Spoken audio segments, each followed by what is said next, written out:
Sohbetimize bir soruyla başlamak istiyorum ama bu öyle kolay bir soru değil. Daha önce kaç kez aynaya baktınız ve karşınızdaki yüzü hiç tanıyamadınız? Kaç kez hiç sevmediğiniz bir filmi sevmiş gibi yaptınız? Hiç katılmadığınız bir konuda başınızı salladınız? Yokluğunu bile hissetmediğiniz bir şey için özür dilediniz? Kaç kez kendinizi kendi evinizde, kendi hayatınızın tam ortasında bir yabancı gibi hissettiniz? İşte narsisizm tablosuyla karşı karşıya kalmış biri için bu senaryoların her biri de olasıdır. Ama narsisistik istismardan korunmanın da bir yolu olmalı diye düşünüyor olabilirsiniz. Fakat bugün size bir kavga taktiği vermeyeceğim. Narsistin nasıl köşeye sıkıştırılacağını, hangi cümleyle mat edilebileceğini anlatmayacağım. Bunun yerine çok daha sessiz, çok daha derinde bir şeye bakacağız. Ve muhtemelen bunlar ilk duyduğunuzda biraz sinir bozucu derecede basit gelecek. Ama önce size bir ev tarifi yapmam gerekiyor. Herkesin bir evi vardır. Gerçek bir evden bahsetmiyorum. Bu ev taştan, tuğladan yapılmış türden değil, kimliğinizden bahsediyorum. Kim olduğunuz, neleri sevip nelere güldüğünüz, neye ağladığınız, hangi müzikle kalbinizin hızlandığı, hangi yemekte gözlerinizin parladığı, işte bütün bunların toplamı da bir ev oluşturuyor. Odaları var bu evin. Bir odada çocukluk anılarınız, birinde hayalleriniz, birinde dostlarınız, birinde yalnız kalmaktan keyif aldığınız sessiz bir köşe. Bu ev sizsiniz ve bir narsist tam olarak bu eve taşınır ve yerleşir. Ama böyle kapıyı çalarak değil. Bir kasırganın yıkıcılığı taşıdığı yükten gelmez. Yarattığı boşluktan gelir. Merkezinde fırtınanın gözü denen ölümcül bir sessizlik vardır. Kasırga her şeyi o boşluğa çeker. Narsist de öyledir. Önce hayatınızdaki tüm boşlukları dolduruyor gibi yapar. Hiç kimsenin size veremediği bir ilgi, hayranlık ve bir yoğunluk hissi verir. Bu kör edici bir ışık gibidir, bir süpernovanın patlayışı gibi. Son derece parlak, son derece sıcak ve siz tam o ışığa hayranlık duyarken çekim kuvveti sizi çoktan içine almaya başlamıştır bile. Ama asıl ışık söndüğünde başlar. Narsisistik istismar çoğu insanın sandığı gibi beklenmeyen bir anda aniden gelen bir trafik kazası değildir. Bir saniyede çarpışıp biten bir şey değil. Bu çok daha sinsi bir süreçtir. Karlı bir kış gecesi gibi gelir. İlk önce ince bir tabaka yağar. Fark etmezsiniz bile. Bu belki de yemeğin tuzuyla ilgili basit bir eleştiridir. Küçücüktür ve fark etmezsiniz bunu. Sonra biraz daha kar yağar. Ardından biraz daha ve biraz daha. Ve sonra bir sabah uyandığınızda kapıyı bile açacak gücünüz kalmamıştır. Kar o kadar derin, o kadar ağırdır ki hareket edemezsiniz. İşte o anda evinizin odalarına bakarsınız ama tanıyamazsınız. Belki bir hobiniz vardı, resim yapıyor, dans ediyor, seramikle uğraşıyor ya da yazı yazıyordunuz. Fakat bir eleştiri geldi sonra. Bana ayıracağın zamanı bunlarla mı harcıyorsun? Böyle çocuksu şeylerle uğraşmak yerine biraz normal insanlar gibi yaşasan, belki ilk başta buna direndiniz ama sonra mücadele edemediniz. Yoruldunuz ve ardından o odanın kapısını kapattınız. Belki arkadaşlarınız, yakın dostlarınız vardı. Yanlarında nefes alabildiğiniz, güvende hissettiğiniz insanlardı. Ama birer birer yok oldular. Kimi sorunlu ilan edildi, kiminden uzak durmanız istendi, kimini zaten görmeye vaktiniz kalmadı. Ve bir baktınız ki o oda da tamamen boşalmış. Tam da bu noktada belki içinizden onu alt etmek geçiyor olabilir ama aslında bu düşünce de büyük bir tuzaktır. Çünkü bir narsistle olan kavga çoğunlukla kazanılmaz. Düşünün, satranç oynuyorsunuz ama rakibiniz taşlardan bazılarını gizlice masanın altına koymuş. Kuralları istediği an değiştiriyor ve kazandığında sevinmiyor çünkü asıl amacı size kaybettirmek. Bağırmak, bir şeyleri kanıtlamaya çalışmak ya da onu köşeye sıkıştırmak da işe yaramaz. Çünkü tartışmanın konusu hiçbir zaman asıl mesele olmaz. Konu her zaman kontroldür. Narsist sizi kontrol edebilmek için bir anahtara ihtiyaç duyar. O anahtar sizin kendinize dair şüphelerinizdir. Belki de o haklı. Belki de bir şeyleri ben gerçekten yanlış yapıyorum. Belki de ben değersiz biriyim düşüncesi. Yaşadığınız bu gerçeği çarpıtma stratejisi işte bu yüzden işe yarıyor. Çünkü siz zaten kendinizden şüphe duymaya hazırsınız ve o sadece bu şüpheyi besliyor, büyütüyor ve kışkırtıyor.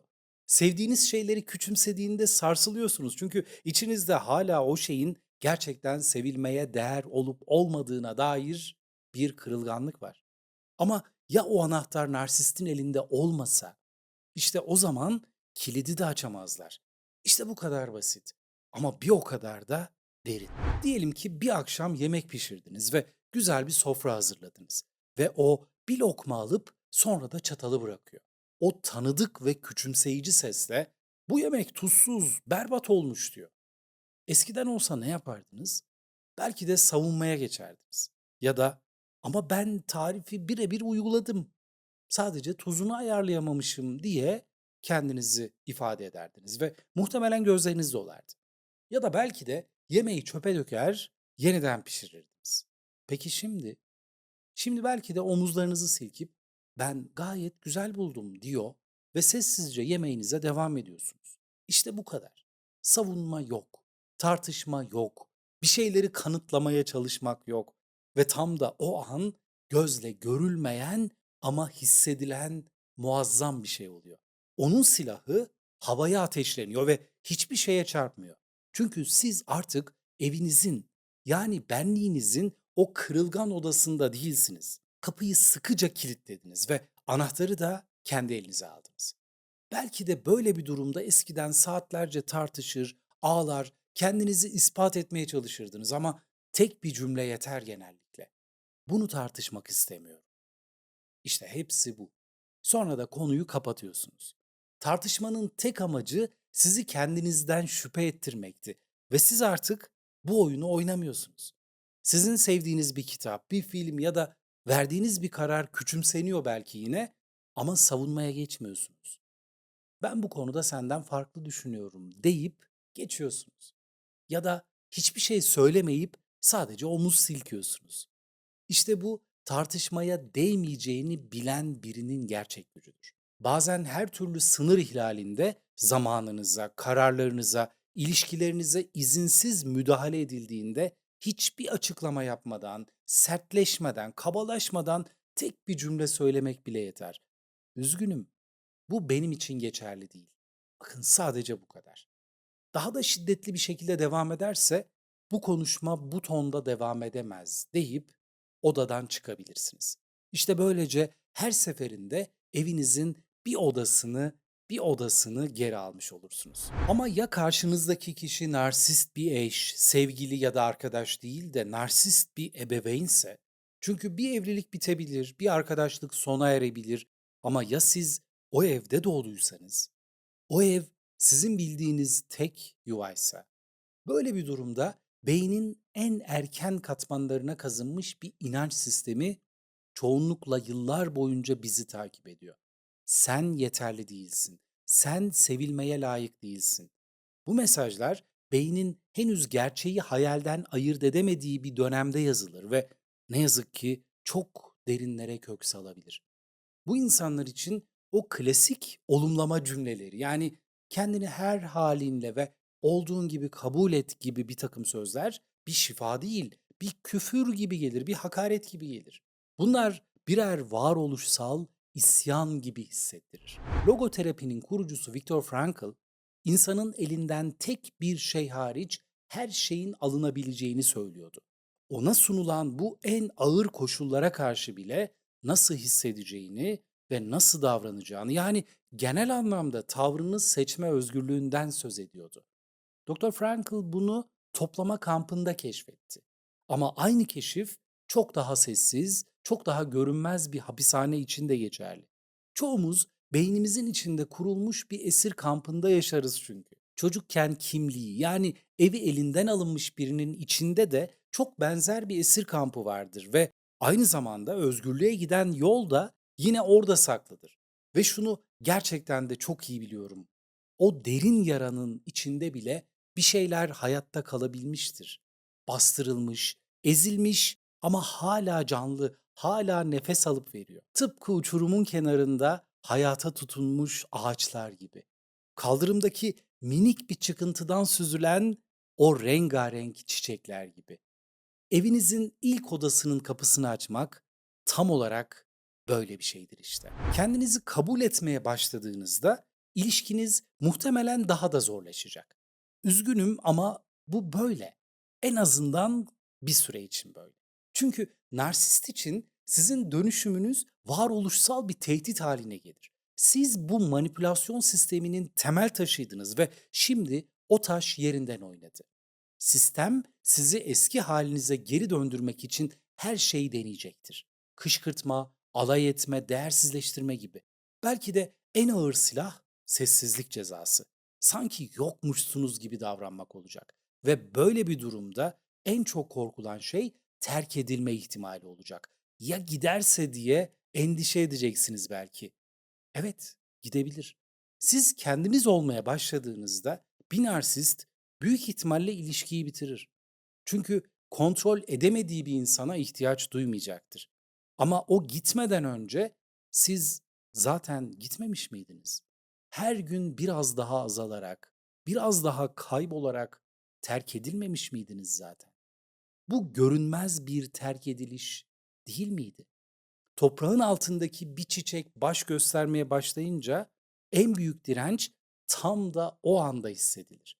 Toprağın ağırlığı dayanılmazdır. Ama büyümek için de o direncin içinden geçmek gerekir. Bütün bunları yaptıkça her gün oda oda bir şeyler değişmeye başlar. Sürekli olarak duygudan duyguya geçen, halden hale giren bir bukalemun gibi yorgun hissetmezsiniz artık. Sabah uyandığınızda günü onun ruh haline göre başlatmazsınız ve bu gerçekten de kelimelerle tarif edilemez bir hafifliktir. Ya narsist artık sizi kontrol edemediği için gider ve bu evet acı verir ama özgürlüktür.